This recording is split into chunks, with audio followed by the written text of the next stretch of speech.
आइए हम लोग डिस्कस करते हैं सेट 4 ऑफ इडोटेरिया का सेट 4 नंबर। सम्राट, पहला क्वेश्चन है, सम्राट शाह आलम द्वितीय ने ईस्ट इंडिया कंपनी को बंगाल, बिहार तथा उड़ीसा की दीवानी कब प्रदान की? तो यह प्रदान की गई थी 12 अगस्त 1765 को। क्यों प्रदान किया गया था? क्योंकि 22 अक्टूबर 1764 में बक्सर का युद्ध होता है। बक्सर का युद्ध में एक तरफ रॉबर्ट क्लाइव रहता है, दूसरी तरफ भारत की सेना रहता है। भारत की सेना में शाह आलम द्वितीय, और यह संधि जो हुआ था शाह आलम द्वितीय और रॉबर्ट क्लाइव के बीच में हुआ था। और इस संधि के तहत अंग्रेजों को बिहार, बंगाल एवं उड़ीसा की दीवानी अस्थायी रूप से प्राप्त हुई थी और इसमें कंपनी द्वारा मुगल सम्राट को 26 लाख रुपए दिया जाना तय हुआ था। आइए नेक्स्ट क्वेश्चन, निम्नलिखित में से किसे भारतीय पत्रकारिता का राजकुमार कहा जाता है? भारतीय पत्रकारिता का राजकुमार क्रिस्टो दास पाल को कहा जाता है। नेक्स्ट क्वेश्चन, लॉर्ड डलहौजी ने की राज्य हड़प नीति के अंतर्गत निम्नलिखित में से सर्वप्रथम किस राज्य का विलय हुआ था? तो सर्वप्रथम सतारा का विलय हुआ था राज्य हड़प नीति के तहत। तो सतारा का विलय कब हुआ था? तो 1848 मतलब कि 1848 को सतारा का विलय हो गया था। झांसी का विलय 1853 में हुआ था। जैतपुर और संभलपुर का विलय 1849 में हुआ था। पुस्तक ए नेशन इन मेकिंग किसने लिखी? इसको लिखा था सुरेंद्र नाथ बनर्जी। पुस्तक ए नेशन इन मेकिंग को किसने लिखा है? तो सुरेंद्र नाथ बनर्जी। किस आंदोलन से पूर्व गांधी जी ने कहा था मैंने रोटी मांगी थी, बदले में मुझे पत्थर मिला? तो यह आंदोलन था सविनय अवज्ञा आंदोलन, जो कि 1930 में हुआ था। 12 मार्च 1930 में दांडी मार्च से शुरू हुआ था सविनय अवज्ञा आंदोलन, that means civil disobedience movement. जिया तरंग आंदोलन का प्रारंभ कहां हुआ था? जिया तरंग आंदोलन का प्रारंभ मणिपुर राज्य में हुआ था। यह आंदोलन सविनय अवज्ञा आंदोलन के दौरान ही यदुनाग के नेतृत्व में जियातरंग आंदोलन शुरू हुआ था। यदुनाग, इसका नेतृत्व, जियातरंग आंदोलन का नेतृत्व यदुनाग ने किया था। मुसलमानों में शिक्षा प्रसार के लिए बिहार के किस जिले में 1872 में साइंटिफिक सोसाइटी का गठन किया गया था? तो मुसलमानों में शिक्षा प्रसार के लिए बिहार के मुजफ्फरपुर जिला, तो कौन सा जिला होगा? मुजफ्फरपुर जिला में साइंटिफिक सोसाइटी की स्थापना इमाद अली खां द्वारा किया गया था। इमाद अली खां द्वारा किया गया था। इमाद अली खां। पटना युवक संघ की स्थापना किस वर्ष हुई थी? पटना युवक संघ की स्थापना 1927 में हुई थी। पटना युवक संघ की स्थापना 1927 में हुई थी। इस संघ में मनिंद्र नारायण राय, फूलन प्रसाद वर्मा, कृष्ण वल्लभ सहाय, ब्रिज नंदन प्रसाद इत्यादि शामिल थे। कौन कौन हो गया? मनिंद्र नारायण राय, फूलन प्रसाद वर्मा, कृष्ण वल्लभ सहाय, bridge Nandan Prasad. Next question, Humayun द्वारा लड़े गए निम्नलिखित युद्धों में से सबसे बाद में कौन सा युद्ध लड़ा गया था? तो सबसे बाद में जो हुमायूं लड़ा था युद्ध, वह था सरहिंद का युद्ध। यह युद्ध 1555 में लड़ा गया था और इसी युद्ध के बाद हुमायूं ने भारत में पुनः मुगल सत्ता की स्थापना की थी।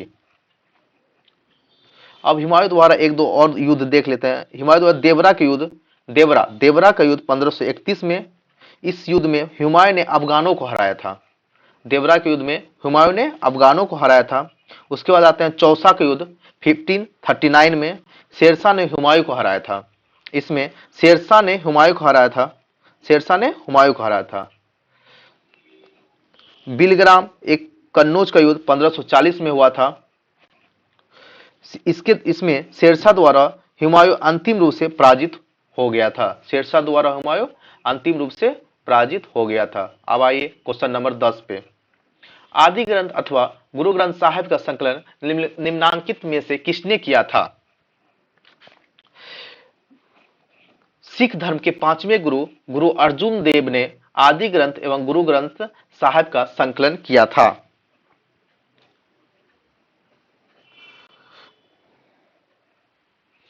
निम्न में से किस हड़प्पाई स्थल से एक उन्नत जल प्रबंधन का साक्ष्य प्राप्त हुआ है? निम्न में से किस हड़प्पाई स्थल से एक उन्नत जल प्रबंधन का साक्ष्य प्राप्त हुआ है? तो यह होगा धोलावीरा। धोलावीरा से एक उन्नत जल प्रबंधन का साक्ष्य प्राप्त हुआ है और इसमें 2,50,000 मीटर क्यूब जल संग्रहण करने की क्षमता थी।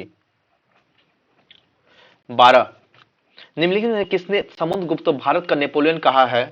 तो समुद्रगुप्त को भारत का नेपोलियन विंसेंट स्मिथ ने कहा था। समुद्रगुप्त को भारत का नेपोलियन विंसेंट स्मिथ ने कहा है।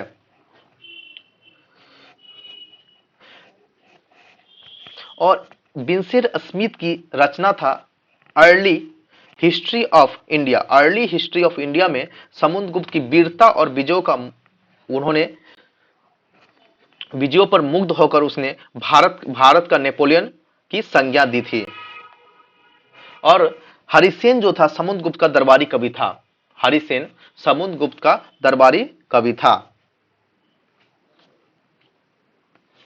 समुद्रगुप्त ने आर्यावर्त के 9 शासकों और दक्षिणावर्त के 12 शासकों को पराजित किया था।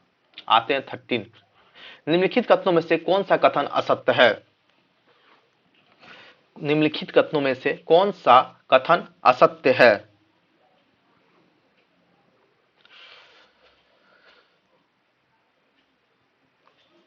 बौद्ध धर्म में आत्मा की मान्यता नहीं है, यह कथन क्या है? सत्य है। बौद्ध धर्म में यह कथन सत्य है। बौद्ध धर्म में पुनर्जन्म की मान्यता है, यह कथन भी क्या है? सत्य है। बौद्ध धर्म में संध में प्रस्ताव के पाठ को अनुशासन कहा जाता था, यह कथन भी सत्य है। बौद्ध धर्म में संध की सदस्यता राजा के सेवक, चोर, दास एवं रोगी व्यक्तियों को ही भी प्रदान की जाती थी, यह कथन क्या है? असत्य है। यह कथन असत्य है। बौद्ध धर्म जो था गणतंत्र प्रणाली पे आधारित था। इस संघ में जो था बौद्ध संघ में चोर, हत्यारों, ऋणी व्यक्तियों को राजा के सेवक, उसके दास एवं रोगी व्यक्तियों का प्रवेश वर्जित था, कोई प्रवेश नहीं कर सकता था। जबकि संघ में किसी भी जाति के व्यक्ति एवं स्त्रियों को प्रवेश पर अधिकार था, कोई व्यक्ति इस धर्म में जा सकता था। संविधान सभा की अंतिम बैठक निम्न से कब हुई थी? संविधान सभा की अंतिम बैठक 24 जनवरी 1950 को हुई थी। अंतिम बैठक। इसके बाद 26 जनवरी 1950 से 1951-52 में हुए आम चुनाव के बाद बनने वाली नई संसद के निर्माण तक भारत की अंतरिम संसद के रूप में काम किया था। भारत के अंतरिम संसद दैट मीन्स टेम्पोररी पार्लियामेंट के रूप में काम किया था। लोकसभा में कितनी सीटें अनुसूचित जाति और अनुसूचित जनजाति के प्रतिनिधियों के लिए आरक्षित है? तो लोकसभा में टोटल 131 सीटें अनुसूचित जाति और अनुसूचित जनजाति के लिए, अनुसूचित जाति एससी और अनुसूचित जनजाति एसटी के लिए 131 सीटें हैं, जिसमें से 84 सीट जो है एससी के लिए और 47 सीट जो है एसटी के लिए आरक्षित है। 87 सीट एसटी और 47 सीट एससी, 84 एससी और 47 एसटी के लिए आरक्षित है। राष्ट्रीय पेंशन प्रणाली निजी क्षेत्र के अंतर्गत एनपीएस नेशनल पेंशन सिस्टम निजी क्षेत्र के अंतर्गत एनपीएस से जुड़ने की अधिकतम आयु निम्नलिखित में से क्या कौन सी है? निम्नलिखित में से वह 65 वर्ष है। पहले 60 वर्ष थे, अब बढ़ाकर 65 वर्ष कर दिया गया है। निम्नलिखित में से कौन सा एक पंचशील का सिद्धांत नहीं था?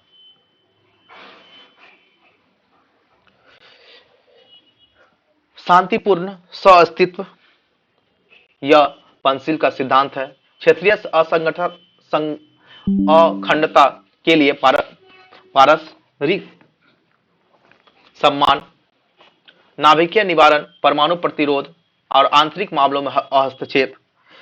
नाभिकीय निवारण, यह जो है पंचशील समझौता का सिद्धांत नहीं था। पंचशील समझौता जो है चीन और भारत दोनों देशों के बीच नई दिल्ली में 29 अप्रैल 1954 को हुआ था।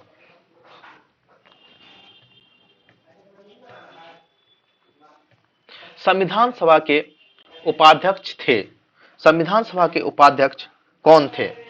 तो संविधान सभा के उपाध्यक्ष डॉक्टर एच.सी. मुखर्जी थे। संविधान सभा के उपाध्यक्ष कौन थे? डॉक्टर एच.सी. मुखर्जी थे संविधान सभा के उपाध्यक्ष। और संविधान सभा के अध्यक्ष अगर पूछा जाए तो डॉक्टर राजेंद्र प्रसाद। संविधान सभा के अस्थायी अध्यक्ष सच्चिदानंद सिन्हा। केंद्रीय और प्रांतीय विधान परिषदों में सदस्यों को अनुपूरक प्रश्न पूछने का अधिकार किस अधिनियम के माध्यम से मिला? केंद्रीय एवं सेंट्रल एंड प्रोविंशियल विधान परिषदों में सदस्यों को अनुपूरक प्रश्न पूछने का अधिकार किस अधिनियम के माध्यम से मिला? तो यह मिला था भारत परिषद अधिनियम 1909 से। यह मिला था भारत परिषद अधिनियम 1909 से। संसद सदस्यों के निहत्था अयोग्यता के प्रश्न पर निर्णय लेता है। तो संसद सदस्यों के अयोग्यता के प्रश्न पर कौन निर्णय लेता है? तो यह लेता है भारतीय निर्वाचन आयोग के परामर्श से राष्ट्रपति। नेक्स्ट क्वेश्चन पे आते हैं। अंतर्राष्ट्रीय अम्ल वर्षा सूचना केंद्र स्थापित किया गया है। अंतर्राष्ट्रीय अम्ल वर्षा सूचना केंद्र कहां पे स्थापित किया गया है? तो यह ओस्लो में स्थापित किया गया है। यह कहां स्थापित किया गया है? ओस्लो में स्थापित किया गया है। नॉर्वे का कुल क्षेत्रफल जो है 3,85,252 वर्ग किलोमीटर है। भारतीय मानक समय की याम्योन्तर नहीं गुजरती है। भारतीय मानक इंडियन स्टैंडर्ड टाइम, भारतीय मानक समय इंडियन स्टैंडर्ड टाइम की याम्योन्तर नहीं गुजरती है। वह कहां से नहीं गुजरती है? तो यह महाराष्ट्र से नहीं गुजरती है। कहां से नहीं गुजरती है? महाराष्ट्र से नहीं गुजरती है। यह 5 राज्य से होकर गुजरती है। वह 5 राज्य है यूपी, मध्य प्रदेश, छत्तीसगढ़, ओडिशा और आंध्र प्रदेश। यूपी, मध्य प्रदेश, छत्तीसगढ़, ओडिशा और आंध्र प्रदेश। कौन से भारतीय राज्य की अधिकतम सीमा म्यांमार से स्पर्श करता है? तो यह होगा अरुणाचल प्रदेश। पूर्वोत्तर राज्य अरुणाचल प्रदेश की सीमा जो है म्यांमार से अधिकतम सीमा म्यांमार से लगता है। अरुणाचल प्रदेश 20 फरवरी 1987 को इसे पूर्ण राज्य का दर्जा मिला था। निम्नलिखित में से दक्षिण भारत की सबसे ऊंची चोटी कौन सी है? तो दक्षिण भारत की सबसे ऊंची चोटी अनाई मुड़ी है। दक्षिण भारत की सबसे ऊंची चोटी क्या है? अनाई मुड़ी। अनाई मुड़ी कहां पे स्थित है? तो यह केरल राज्य में स्थित है और यह पश्चिमी घाट, वेस्टर्न घाट और दक्षिण भारत की सबसे ऊंची चोटी है और इसका ऊंचाई 2695 मीटर है। 2695 मीटर है। 2695 मीटर है। यह पर्वत हाथी के सिर के आकार के लिए प्रसिद्ध है। यह कहां पे स्थित है? यह केरल के इडुक्की जिले में स्थित है और इसे जो है पेरियार नदी के बेसिन का उच्चतम बिंदु माना जाता है। किसे? अनाईमुड़ी को। पेरियार नदी के बेसिन का उच्चतम। अब पेरियार नदी कहां पे है? केरल में बहती है। पेरियार नदी केरल में बहती है। आते हैं 25। मंदाकिनी नदी किस जल प्रवाह अथवा मुख्य नदी से संबंधित है? मंदाकिनी नदी किस जल प्रवाह मुख्य नदी से संबंधित है? यह है अलकनंदा। मंदाकिनी नदी किससे है? अलकनंदा जलप्रपात अथवा मुख्य नदी से संबंधित है। अलकनंदा नदी की एक सहायक नदी है।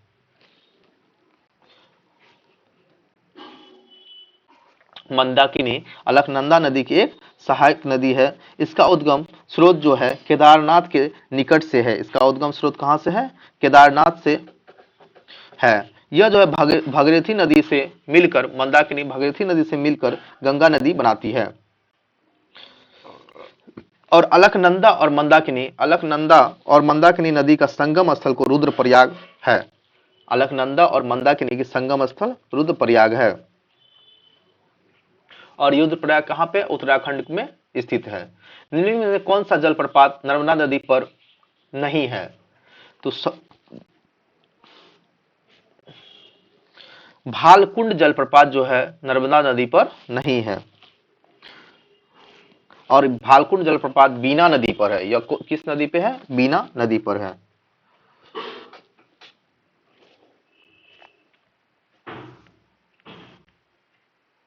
आते हैं 27।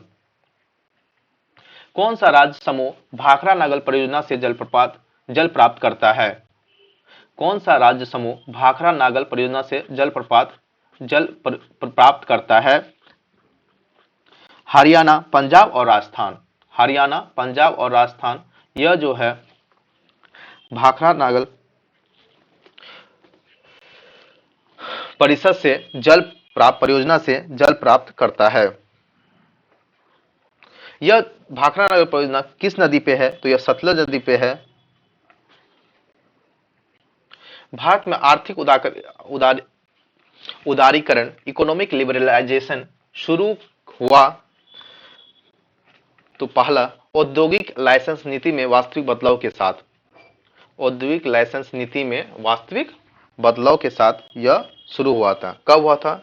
जून 1991 में, जब नरसिम्हा राव सरकार के सत्ता ग्रहण के पश्चात अपनाई गई नई आर्थिक नीति के तहत उदारीकरण का प्रारंभ हुआ था 24 जुलाई 1991 को। कब प्रारंभ हुआ था? तो लिबरलाइजेशन जो है 24 जुलाई 1991 को प्रारंभ हुआ था। आते हैं 29। नीचे दिए गए क्रेडिट रेटिंग एजेंसीज पर विचार करना है और उन्हें काल क्रमानुसार क्रोनोलॉजिकल ऑर्डर में सजाना है। तो पहला आता है केयर, दूसरा ICRA। केयर का फुल फॉर्म होता है cooperative for assistant and relief everywhere. Care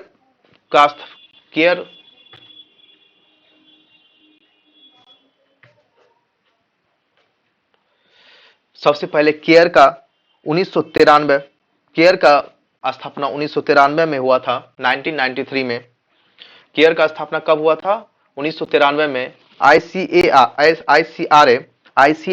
ICRA का फुल फॉर्म होता है investment information and credit rating. Investment information and credit rating, इसका स्थापना हुआ था 1991 में। केयर का हुआ था 1993, ICRA का हुआ था 1991 में और क्रिसिल का हुआ था 1987 में। क्रिसिल का कब हुआ था? 1987 में। तो इसका आंसर क्या हो जाएगा? 3, 2, 1, दैट मीन्स ए। क्योंकि क्रिसिल का हुआ था 1987 में, ICRA का 1991 में, ICRA का 1991 में, केयर का 1993 में। निम्नलिखित युगों में से कौन सा सही सुमेलित नहीं है? तारापुर समिति जो है गलत है। तारापुर समिति पूंजीगत खाते के लिए आया था। तारापुर समिति क्या किसके लिए आया था? पूंजीगत खाते के लिए। गोस्वामी समिति जो औद्योगिक रुग्णता की समस्या को दिखाता है, औद्योगिक रुग्णता की समस्या को। जानकी रमन समिति शेयर घोटालों की जांच पड़ताल करने के लिए गठित किए गए थे। मल्होत्रा समिति बीमा क्षेत्र में सुधार के लिए। भारत में तृतीयक टर्सरी सेक्टर में सम्मिलित नहीं है। टर्सरी सेक्टर में सम्मिलित नहीं है तो व्यापार एवं परिवहन, परिवर्तन एवं संचार, बैंकिंग सेवा, वानिकी और मत्स्यिकी। तो केवल 3 वानिकी और मत्स्यिकी जो है तृतीयक क्षेत्र में सम्मिलित नहीं है। तृतीयक क्षेत्र में क्या आता है? टर्सरी सेक्टर में सेवा सेवा क्षेत्र या सेवा उद्योग आता है। तो व्यापार और परिवहन और परिवर्तन एवं संचार, बैंकिंग, बीमा, यह सारा क्या आएगा, टर्सरी सेक्टर में आता है। टर्सरी सेक्टर को सेवा सेक्टर भी बोलते हैं, सर्विस सेक्टर। भारत सरकार की राजकोषीय नीति, भारत सरकार की राजकोषीय नीति का निम्न में से कौन एक उद्देश्य नहीं है? तो पूर्ण रोजगार, मूल्य स्थिरता, अंतरराज्यीय व्यापार का नियमन, धन एवं आय का नियोजित विवरण। तो इसका आंसर क्या होगा, अंतरराज्यीय व्यापार का नियमन इसका उद्देश्य नहीं है। नियमन मतलब रेगुलेशन, इंटर स्टेट ट्रेड का रेगुलेशन इसमें नहीं आता है। अब आते हैं हम लोग 33, भारत में खाद्य प्रबंधन का निम्न में से कौन सा एक उद्देश्य नहीं है? भारत में खाद्य प्रबंधन का निम्न में से कौन सा एक उद्देश्य नहीं है? तो खाद्यान्नों का वितरण, खाद्यान्नों की खरीद, खाद्यान्नों के बफर स्टॉक का रखरखाव और खाद्यान्नों का निर्यात करना इसका एक उद्देश्य नहीं है। 34 अब आते हैं 34 में, भारत में औद्योगिक क्षेत्र की उपलब्धि को मापने के लिए निम्न में से कौन सी संस्था औद्योगिक उत्पादन के सूचकांक को जारी करता है? भारत में औद्योगिक क्षेत्र की उपलब्धि को मापने के लिए निम्न से कौन सी संस्था औद्योगिक उत्पादन के सूचकांक को जारी करता है? तो यह होगा केंद्रीय सांख्यिकी कार्यालय, that means central statistical office. Central statistical office. अब भारत में के बजट में किस वर्ष वस्तु लेन देन कर प्रस्तुत किया गया था? वस्तु लेन देन कर किस वर्ष प्रस्तुत किया गया था? तो 2013-14 में वस्तु लेन देन कर प्रस्तुत किया गया था। उसमें वित्त मंत्री थे पी चिदम्बरम। उसमें वित्त मंत्री कौन थे? पी चिदम्बरम ने CTT कमोडिटी ट्रांजैक्शन टैक्स की घोषणा की थी। और वित्त मंत्रालय के अनुसार उस समय 23 कृषि उत्पादों जैसे गेहूं, जौ, जीरा, चना, इलायची आदि पर कमोडिटी ट्रांजैक्शन टैक्स नहीं लगेगा बोला गया था। 2004 पुरस्कार जो खेल प्रशिक्षण के क्षेत्र में दिया जाता है कि शुरुआत कब की गई थी? तो इसका शुरुआत 1985 में की गई थी। और अर्जुन पुरस्कार की शुरुआत अगर पूछा जाए तो 1961 में अर्जुन पुरस्कार। मेजर ध्यानचंद खेल रत्न पुरस्कार पूछा जाए तो 1991 और 1992 में। राष्ट्रीय खेल प्रोत्साहन पुरस्कार अगर पूछा जाए तो 2009 में। आकाशदीप पुस्तक के लेखक है, तो आकाशदीप पुस्तक के लेखक कौन है? तो जयशंकर प्रसाद। आकाशदीप पुस्तक के लेखक कौन है? जयशंकर प्रसाद आकाशदीप पुस्तक के लेखक हैं। केंद्रीय भवन निर्माण अनुसंधान संस्थान कहाँ स्थित है? केंद्रीय भवन निर्माण अनुसंधान संस्थान कहाँ स्थित है? तो यह स्थित है रुड़की में। अब आते हैं भारतीय मौसम वेधशाला अगर पूछा जाए तो ये पुणे में। भारतीय मौसम वेधशाला कहाँ पे है? पुणे में। राष्ट्रीय मौसम पूर्वानुमान केंद्र कहाँ है? नई दिल्ली में। राष्ट्रीय धातु विज्ञान प्रयोगशाला कहाँ है? देहरादून में। राष्ट्रीय धातु विज्ञान प्रयोगशाला कहाँ है? देहरादून में। राष्ट्रीय होम्योपैथी संस्थान कहाँ है? कोलकाता में। भारत की पहली बोलती फिल्म आलम आरा किस वर्ष प्रदर्शित हुई थी? तो भारत की पहली बोलती फिल्म आलम आरा 1931 में प्रदर्शित हुई थी। कब हुई थी? 1931 में। और इसके निर्माता थे अर्देशर ईरानी इसके निर्माता थे। और भारत की पहली टेक्निकलर फिल्म झांसी की रानी थी। भारत की पहली टेक्निकलर फिल्म अगर पूछा जाए तो क्या थी? झांसी की रानी। और इसे 1953 में प्रदर्शित किया गया था। बिहार जाति आधारित गणना 2022 के अनुसार बिहार की कुल जनसंख्या कितनी है? तो बिहार की कुल जनसंख्या 13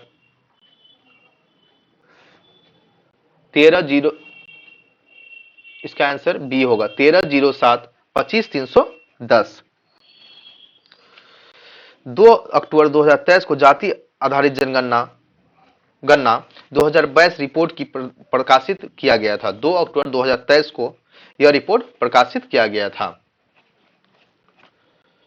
शांति के क्षेत्र में नोबेल पुरस्कार 2023 हेतु किसे चुना गया है? तो शांति के क्षेत्र में नोबेल पुरस्कार 2023 के लिए नरगिस मोहम्मदी को चुना गया है।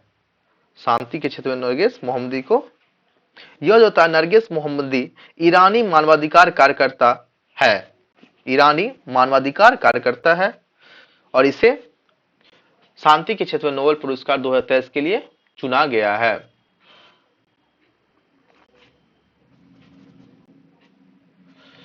ग्लोबल जेंडर गैप इंडेक्स प्रतिवर्ष किस संस्था द्वारा जारी किया जाता है? तो ग्लोबल जेंडर गैप इंडेक्स प्रतिवर्ष WEF के द्वारा जारी किया जाता है। WEF that means world economic forum के द्वारा जारी किया जाता है और 2023 में इसमें भारत का स्थान 127 था। भारत का स्थान कितना था? 127। एक था सैन्य अभ्यास 2023 किन 2 देशों के मध्य आयोजित किया गया है? एक था सैन्य अभ्यास 2023 किन 2 देशों के मध्य आयोजित किया गया है? तो यह आयोजित किया गया है भारत और मालदीव के मध्य। यह किसके बीच आयोजित किया गया है? भारत और मालदीव के मध्य आयोजित किया गया है। और कुछ अभ्यास हम लोग देख लेते हैं। एक्वेरिन 2023 भारत मालदीव, समुद्र शक्ति भारत इंडोनेशिया, समुद्र शक्ति किसके बीच? भारत इंडोनेशिया। श्रीनेक्स 2023 भारत श्रीलंका, श्रीनेक्स 2023 भारत श्रीलंका। कोंकण भारत और ब्रिटेन, कोंकण युद्धाभ्यास भारत ब्रिटेन। धर्म गार्जियन भारत और जापान के बीच में। विश्व तंबाकू निषेध दिवस 2023 का थीम विषय क्या है?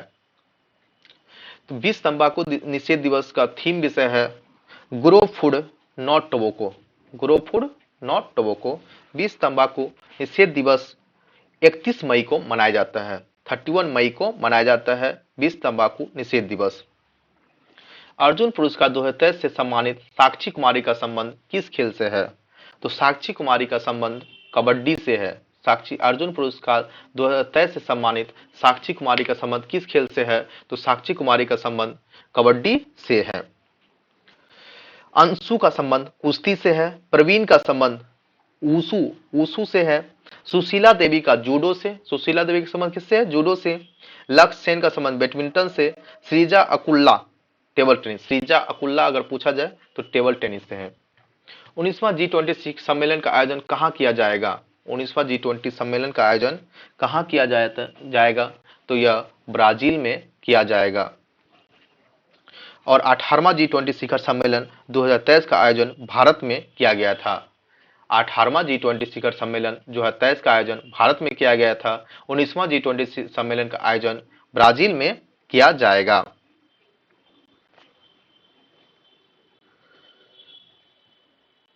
ऑस्ट्रेलिया ओपन 2023 में महिला एकल का खिताब किसने जीता है?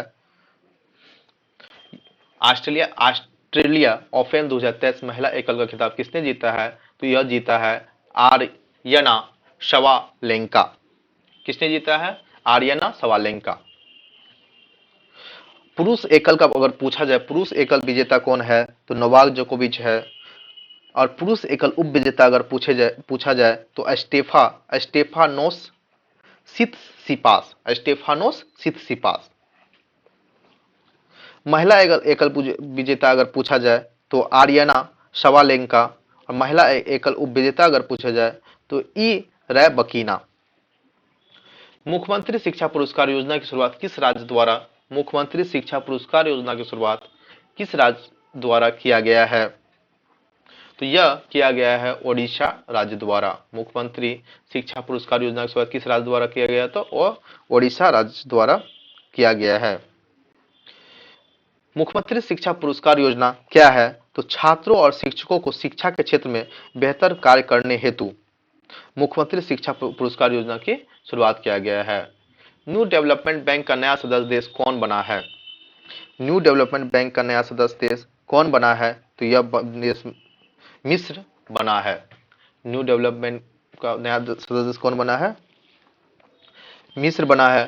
न्यू डेवलपमेंट बैंक का मुख्यालय कहाँ पे है?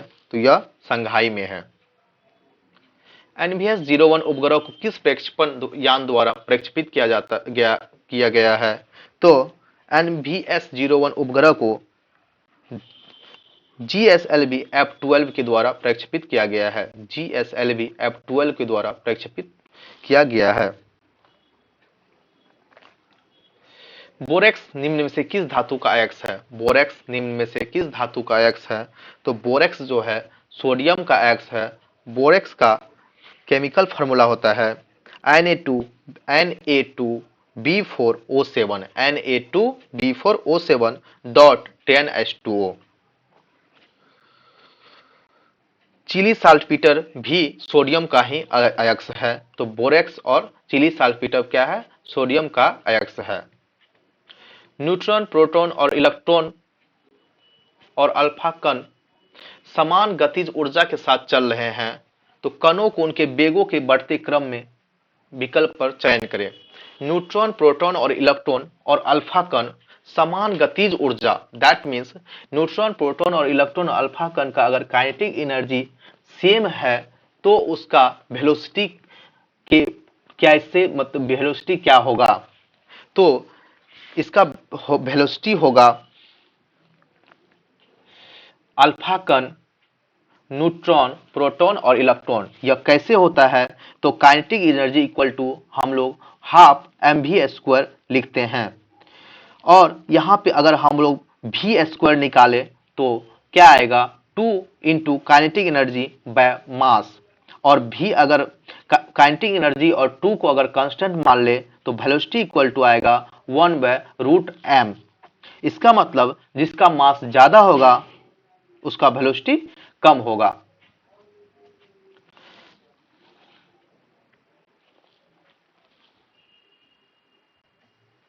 इसका मतलब जिसका मास ज्यादा होगा उसका वेलोसिटी कम होगा। v इक्वल टू क्या आएगा? 1/√m, that means root mass, 1/√m mass. श्यानता का गुण पाया जाता है। श्यानता का गुण पाया जाता है विस्कोसिटी। श्यानता मीन्स होता है विस्कोसिटी का गुण पाया जाता है। तब किसमें पाया जाता है? द्रव और गैस दोनों में पाया जाता है। श्यानता का गुण पाया जाता है द्रव और गैस दोनों में पाया जाता है। घर्षण बल दैट मीन्स फ्रिक्शनल फोर्स को विस्कस फोर्स भी कहते हैं, दैट मीन्स श्यान बल भी कहते हैं। आरबीसी का जीवन काल कितने दिनों का होता है? तो आरबीसी का जीवन काल 20 से 120 दिनों का होता है। आरबीसी का जीवन काल 20 से 120 दिनों का होता है। आरबीसी मतलब रेड ब्लड सेल्स भी बोल सकते हैं, कॉर्पुसल्स भी बोलते हैं।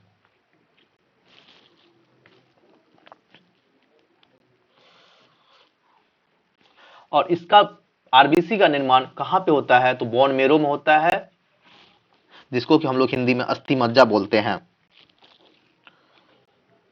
ऑटो वाहनों में हाइड्रोलिक ब्रेक कार्य करते हैं किस सिद्धांत पर? ऑटो वाहन में हाइड्रोलिक ब्रेक किस सिद्धांत पर कार्य करता है? तो यह कार्य करता है पास्कल के सिद्धांत के अनुसार।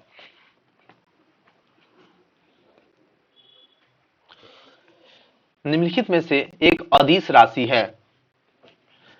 टू क्वांटिटीज होता है, एक स्केलर, दूसरा होता है वेक्टर, एक होता है सदिश, एक होता है अदिश। Scalar, vector. तो पूछा गया कौन सा एक स्केलर क्वांटिटी है? तो स्केलर क्वांटिटी हो जाएगा द्रव्यमान, that mean mass. Scalar quantity जिसमें सिर्फ मैग्नीट्यूड होता है उसे स्केलर क्वांटिटी बोलते हैं। निम्न में से किसके कारण पृथ्वी सूर्य के चारों ओर चक्कर लगाती है? तो पृथ्वी सूर्य के चारों ओर चक्कर परिक्रमण के कारण लगाती है, दैट मीन रिवोल्यूशन के कारण। अब आते हैं हम लोग 58 सूची 1 और सूची 1 और सूची 2 को मिलान करना है। तो पहला जी मार्कोनी किसका आविष्कार किया था? जी मार्कोनी रेडियो का आविष्कार किया था। जे एल बियर्ड यह किसका किया था? टेलीविजन का किया था। अलेक्जेंडर ग्राहम बेल किसका किया था? टेलीफोन का किया था। थॉमस अल्वा एडिसन किसका किया था? ग्रामोफोन का किया था। तो इसका आंसर क्या हो जाएगा? ए 1 2 3 4। हाइड्रोजन गैस भरा गुब्बारा सदैव हवा में उड़ता है। हवा में केवल गुब्बारा तभी ऊपर उठता है जब उसका कुल भार विस्थापित वायु के भार से बहुत कम हो। तो इसका आंसर क्या होगा? हवा में केवल गुब्बारा तब ही ऊपर उड़ता है जब उसका कुल भार मतलब टोटल वेट विस्थापित डिस्प्लेस्ड एयर के भार से कम हो। जितना डिस्प्लेस कर रहा है एयर को उसके भार से अगर कम होगा तो यह क्या होगा? हवा में ऊपर उठेगा।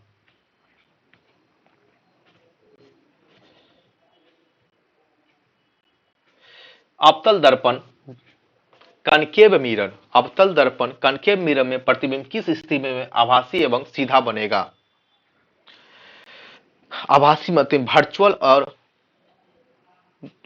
आभासी और एवं सीधा बनेगा। किस स्थिति में आभासी एवं सीधा बनेगा? जब वस्तु अवतल दर्पण के फोकस और ध्रुव के मध्य हो तो वह कैसा बनेगा? तो आभासी और सीधा बनेगा। आभासी रियल बनता है सर। परिपथ में धारा है कितना बत्ते हम लोग कैसे कैलकुलेट करेंगे? परिपथ में कितना धारा है तो हम लोग कैसे इसको कैलकुलेट करेंगे? तो पहले 2 और 2 यह क्या दिख रहा है? यह दिख रहा है कि सीरीज में है तो 2 को जोड़ देंगे 4 आएगा और 4 आने के बाद 4 और 2 क्या है? पैरेलल में हो जाता है तो उसको 1/r इक्वल टू 1/2 प्लस 1/4। अगर हम उसको कैलकुलेट करने के बाद हम लोग का r इक्वल टू 4/3 आएगा। तो हम लोग अगर धारा निकालना चाहते हैं दैट मीन्स करंट निकालना चाहते हैं तो करंट इक्वल टू क्या होता है? V/R वोल्टेज बाय रेसिस्टेंट होता है। तो 2 वोल्टेज कितना है? 2 वोल्ट है और रेसिस्टेंस कितना आया था? 4/3 आया था। तो इसका मतलब हम लोग का भार 3/2 आएगा। दैट मीन्स आंसर क्या होगा? ए 61 का ए। मोमबत्ती के हवा में जलने पर बनने वाला उत्पाद नहीं है। तो मोमबत्ती जब हवा में जलता है तो कौन सा उत्पाद नहीं बनता है? तो नाइट्रोजन नहीं बनता है। मोमबत्ती के हवा में जलने पर कौन सा उत्पाद नहीं बनता है? तो नाइट्रोजन नहीं बनता है। तो कार्बन मोनोऑक्साइड बनता है, कार्बन डाइऑक्साइड बनता है, कालिक के रूप में कार्बन बनता है।